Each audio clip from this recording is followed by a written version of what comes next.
Please give us a nice round of applause for Secretary Sullivan.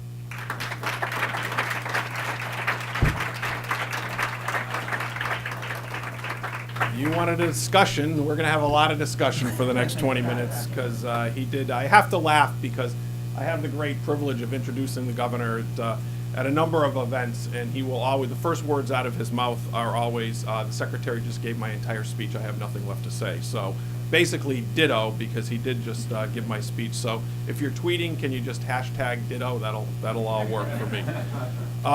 Before I begin, let me introduce my team, who is phenomenal and is really obviously very well versed in the real specifics of where we are going in Massachusetts into the future. Liz Hansen, who was brought on board specifically focused on the issue of climate preparedness, has really put together both mine and the governor's speaking points. So we will talk about that later, but the plan itself is great.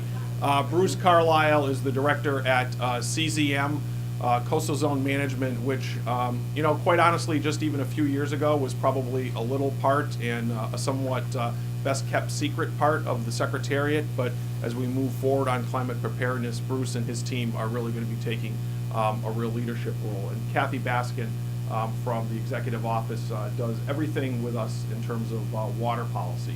So when we get to the Q&A and the discussion, I will be looking to them a lot for the great answers that you are entitled to. I did want to take just one real quick minute to thank Chairman Pacheco for the great work, and as he mentioned, the real partnership that we've had in his chairmanship, both of the environment and global warming. And we've had a wonderful working relationship, and I think have really been able to be progressive as we look at the issue of climate change and climate preparedness, and value that partnership. As well as what we have on the House side, and I know Representative Denise Provost is here in the back, who has been a great voice for us on the House side as well. And since we're in budget season, I really feel the need to mention both of them in particular as we move forward, because we do have a $2 million ask in the budget, governor's budget, for climate preparedness. So keep us in mind as we move forward. I think what is striking about the governor's remarks, which for those of you that are out of state, you may not quite get the full effect of, is that all of the storms that the governor talked about in his second term, first off, they've been the only storms that I've dealt with. They're all happened in my only term as the secretary, so that has been rather interesting. But they are across the Commonwealth of Massachusetts geographically. So most people, when they think of climate change, they think of sea level rise, they think of our coastal communities, and certainly we have significant impacts there that we need to be studying, collecting the data, moving forward, having a plan, and being proactive on. But those storms also are in central Massachusetts and in western Massachusetts. The tornado was in western Massachusetts, the ice storms were mostly in central Massachusetts, and the data that we have as a Commonwealth, particularly when we get outside of Boston, Metro Boston, and maybe some of our coastal communities, is quite frankly rather lacking. So the governor really, for anyone that has spent any time with the governor, while we handle emergencies extremely well in Massachusetts, and we have had a number of issues and events and catastrophes in Massachusetts where we have all come together, and I think as an administration handled those very well. The governor is always much more interested in leading for the future. How do we prepare for the future? How do we lead for the next generation and leave Massachusetts on all fronts in a better position than where we found her? And really, this issue of climate preparedness, I think, is really first and foremost a great example of where Governor Patrick can step up and really lead not only the Commonwealth, but really lead nationally, and as the senator said, globally on the issue of climate preparedness. And I think one of the first things that the governor did, which was back in 2007 when he first became governor, was he put energy and environmental affairs into the same secretariat. And he did so for a whole host of reasons. Certainly it was going to be very good energy policy, it was great environmental policy, it was part of an economic development strategy for the Commonwealth of Massachusetts, where we invest in education, infrastructure, and innovation. But specifically what it did around the issue of climate preparedness and global warming is it brought energy and environment stakeholders to the table at the same time. And how can we use our energy policies to make smart environmental policy into the future? How can we invest in clean, green infrastructure, energy that is going to help us become more resilient into the future? So you have seen things like the $40 million part of the governor's $52 million plan that he talked about. Those dollars are all coming into climate preparedness through the energy side of the house, through the Department of Energy Resources.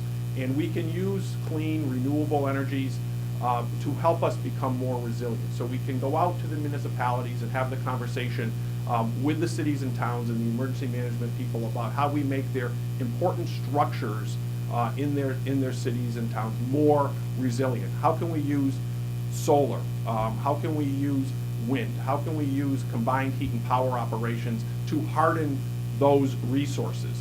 And to do that, you obviously need a plan, and you need to then execute on the plan, and you need to do some types of construction. And at the end of the day, that all means that you need to have a funding source. So we're able to use our energy resources to be able to fund some of these structures. And in some cases, they will be statewide structures. In some cases, they will be specifically regional in scope. And in many cases, they will be very parochial. They'll be cities and towns, and they will be individual takeoffs. So we've seen kind of simple things like when we have these significant weather events and we've lost power for days at a time, and in one case over the last couple of years, about a week, we need to have resources like gasoline stations need to be able to run. So where are the important places where people need fueling capabilities? So that's a discussion at the local level, but it obviously has a regional approach. And then we have to look at how do we provide the resilient energy resources to be able to have those to operate. It seems like a simple thing, but at the time of the emergency, it is a major issue.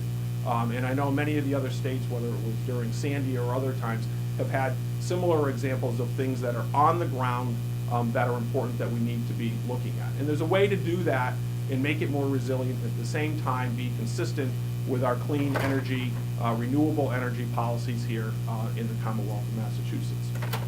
Bruce Carlisle and his team have already put out on the ground 2 different grants. One is the $1 million Coastal Community Resilient Program, which supports local climate preparedness. And again, looking at green infrastructure and getting the analysis for that. And the other one is $1.3 million for a green infrastructure pilot program. So again, using green technologies, whether we're talking about sand dune restoration or we're talking seagrass planting or salt marsh restoration, there's a lot of things. It doesn't necessarily need to be, and in fact, in a lot of cases, shouldn't be harder structures. They just need to be different structures, greener structures that can ultimately get us to the same point. But at the end of the day, it is a great confluence, if you will, of energy and environmental policy making a lot of sense. And one thing about Governor Patrick, he has now made the resources available. It is now our job to execute on these. There is no time to waste. We are about 10 months left in this administration, 304 days, I think, but who's counting? And it needs to be on the ground, and it needs to be on the ground in a very smart way. So that means that we need to bring all of the stakeholders together. We need to have our business community come together with our environmental community, with our cities and towns and our stakeholders there, with our scientific community. And here in Massachusetts, that is our calling card internationally, is the brain power. We may not have necessarily the fossil fuel resources here in the Commonwealth of Massachusetts, but we do have an important power, that is the brain power that our 300 colleges and universities across Massachusetts bring to the table. So we have the ability to bring everybody together to execute on this plan, and it does cross all of the secretariats. And again, a hallmark of the Patrick administration is that everybody does come together. And we've had the experience with the emergencies that we've handled here. So certainly energy and environmental affairs are at the table, but so isn't transportation. So we will be helping transportation, the Department of Transportation and Secretary Davey do their vulnerability analysis. In fact, we will be paying for that analysis that is going to begin immediately across the Commonwealth of Massachusetts, because what you hear from the business community and what you hear from cities and towns is they understand that, there are going to be events where the power is going to go off. But where do we need to either get it back on quickly or have the resiliency so that it doesn't go off at all? So we have to look at our important structures, our important functions, our public assets, our roads, our bridges, the T system. And so, obviously things like hospitals and nursing homes need to stay on. With all due deference to the lawyers, and I am one, the law offices may not need to stay on it all the time. Maybe they can wait 3 or 4 days. But the business community is very interested in this conversation and the decisions that get made, because, as the governor said, it certainly impacts people's lives, but it also impacts people's livelihoods. And so how we move forward with the climate preparedness impacts everybody. It is not just a public safety issue, but it is a livelihood issue. So that it is an important conversation that has changed dramatically just in the last few years. And there's a real willingness, and therefore I believe, and I know the governor believes strongly, that therefore there's an opportunity to do this smartly so that it makes sense, not just for individual residents and their safety, but also for the economy of the Commonwealth of Massachusetts, and ultimately as we roll that out for the country. And then it also brings in things like the public health, and you heard Governor Patrick talk about Vibrio, and again, that's a health issue, but at the same time it is also a livelihood issue when those beds are closed, and what can we do to be smarter. So everybody has a stake moving forward. And as we move forward, I think the governor is keenly positioned, and his leadership style is such that he will be aggressive and he will lead. He likes to lead, but he likes to lead looking forward on how we do things better and how we do things smarter. It will always be rooted in science, and it will always be rooted in what is better for the next generation of the Commonwealth of Massachusetts to come. So on behalf of Governor Patrick, we would love to have a much larger partnership and act regionally. There's a lot of benefit into that, but as we move forward, everybody here needs to know that you have a great partner in Governor Patrick, but everybody here in Massachusetts. And with that, I am happy to take questions, if there are any. Or I can call the governor up and he can We have a answer. very shy audience here, but there must be a few questions. Yes, you could just identify yourself.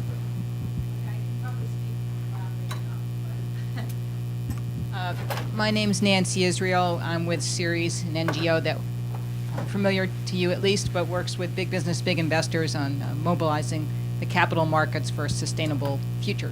And I wonder if you could give us some of the examples of public-private partnerships that are already being put in place and where there may be gaps.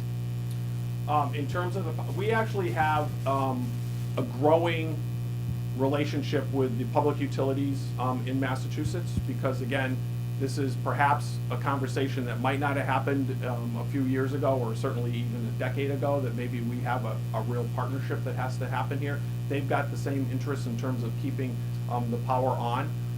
So we have actually had a very good working relationship with our public utilities.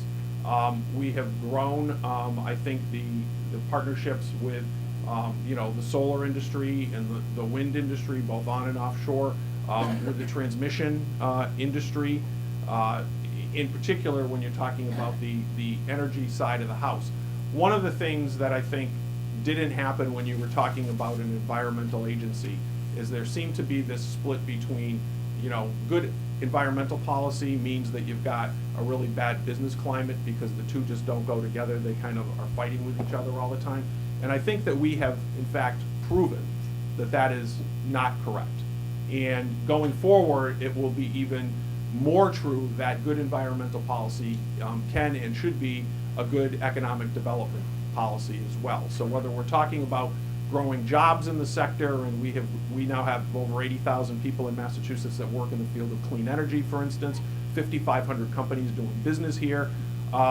We have been obviously aggressive, as the chairman talked about, with our energy efficiency program, making significant national leading investments in energy efficiency, that we have seen the results both for ratepayers, but we have also helped the utility industry in that as we have brought the peak usage down so that you start to factor what our future energy uses are going to be. I mean, it's been a great and growing partnership as well. And in fact, there was just a recent report that was out by the Barr Foundation this week that showed that the Green Communities Act, which was a key component part of Governor Patrick's energy and environmental policy that the legislature passed back in 2007, 2008, looking at a 5-year implementation of just the Green Communities Act and just looking at jobs and economic development opportunities that have been created by that act, shows that in fact it will create some $1.2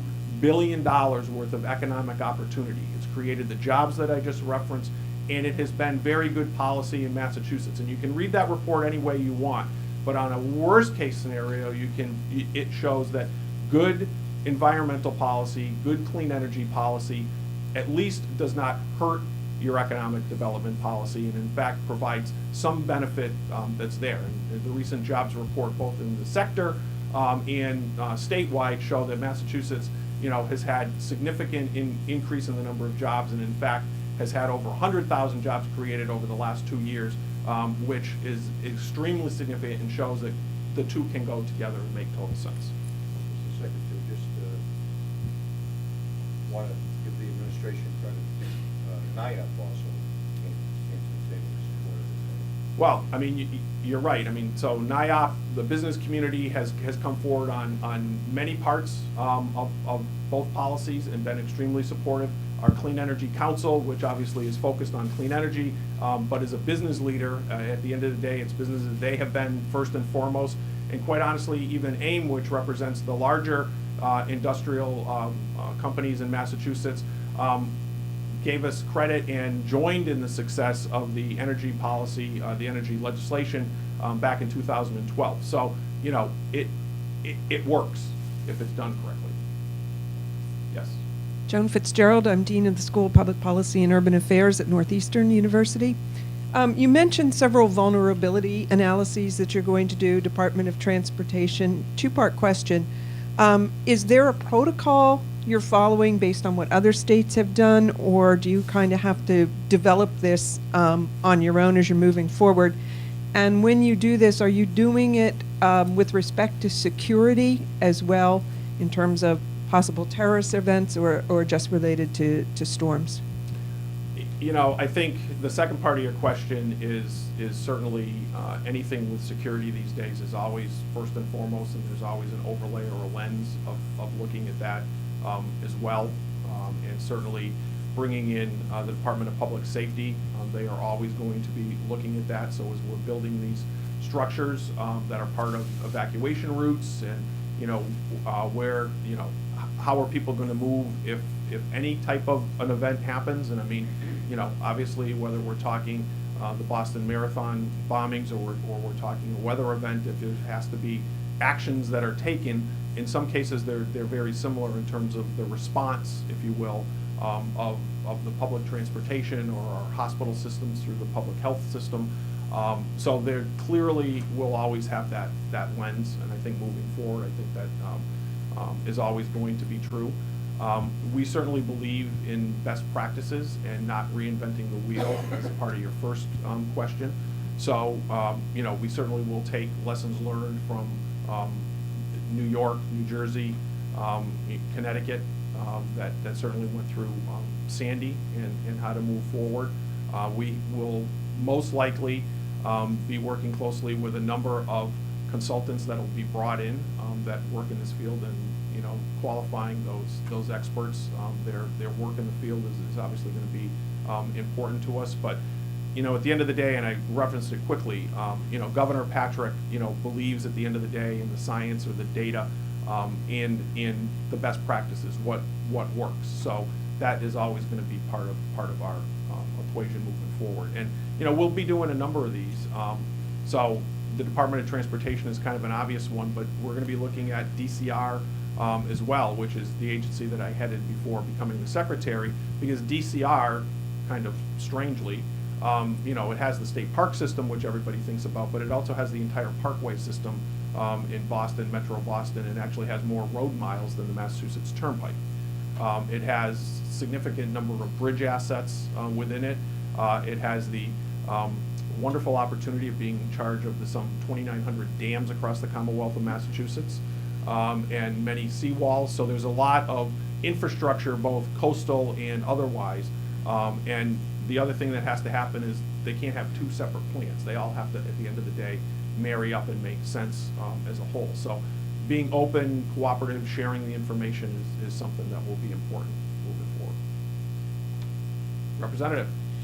Mr. Secretary, thank you so much for your presentation, and I hope that you can give us all some advice, all of us here who understand the problem, about getting the media to do a better job of covering these issues and better messaging about it.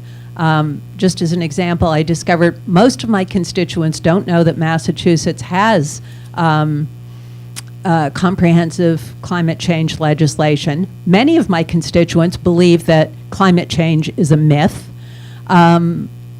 Recently, within the last few days, the Globe printed a story about a report on the economic impacts of the Green Communities Act, which they reported a $1 billion boost to the economy as modest. But a few weeks ago, they ran a front page headline saying that solar energy was going to cost Commonwealth consumers $1 billion over 20 years, which turns out to be $1 and $1.50 per month, which you could offset by getting better light bulbs. The Washington Post recently talked about how Democrats were being pushed on climate change and set up the opposition between the true believers and the centrists. I could go on, but you know what the story is. How can we get the media to be less biased and more accurate and comprehensive in their coverage of all these interrelated issues? Thank you. Thank you. I'll say press more positive. I don't know that we can move there, but let me. It's interesting. And the governor has said it. And I've said it on occasion. Usually, in most cases in Massachusetts, we don't have to start with whether climate change is real or not. It's pretty widely agreed on in Massachusetts that we have an issue. The climate is changing. There are things that we can do to be better. But I think we spend maybe too much time, money, and energy on trying to convince people of that climate change in the beginning. Because if you go and you ask even some of the same constituents that you have that they're not sure there's really climate change, and ask them, in the last 10 years, have you seen the climate change? Is the climate different? Forget the cause for a minute. Has it changed? And almost everybody will say, well, yes, because just here in Massachusetts, you live through a tornado. Well, those aren't supposed to happen in Western Massachusetts. That's something out in the Midwest. We don't even know what to do necessarily. When you tell people to go into their basements, they're like, really? I mean, so they don't know. But if you ask them the question, has the climate changed or is it different? They will almost always say yes. So then, don't we need to plan and invest for that change? Doesn't it just make sense so that when the climate is more intense and it's happening more frequently, you still want your lights to go on. You still want to have heat in your house. You still want to be able to buy gasoline to get in your car and go where you have to go to. So shouldn't we be making that investment? For whatever reason, forget the cause. Shouldn't we be doing that just because it makes good public safety sense, because it makes good policy sense in terms of economic development sense? And let's not waste as much energy on the first part of that question trying to convince people of the causes. And most people at that point, has been my experience, will say, yeah, well, that makes sense that, when the lights all go out, I know that I can still buy gasoline. That I want to be able to do that, or I want you to have the conversation about undergrounding the utilities where it might make some sense because I don't want to have my power to go out every single time you know, a tree falls down. You know, or I live near a salt marsh and, you know, I'd like to see it restored for whatever reason, but hey, if that's also gonna lessen the impacts, you know, on infrastructure along the coast, that's a good thing too, because I don't want everything to erode away. So I think we spend less time on the first part of that question and more on the second part, and I think that that will come along, because at the end of the day, yes, it's good energy policy, it's good environmental policy, but it's really good economic development policy, and I think everybody can get around to that. And if that's the case, do we really care why somebody's doing it as long as we're doing it?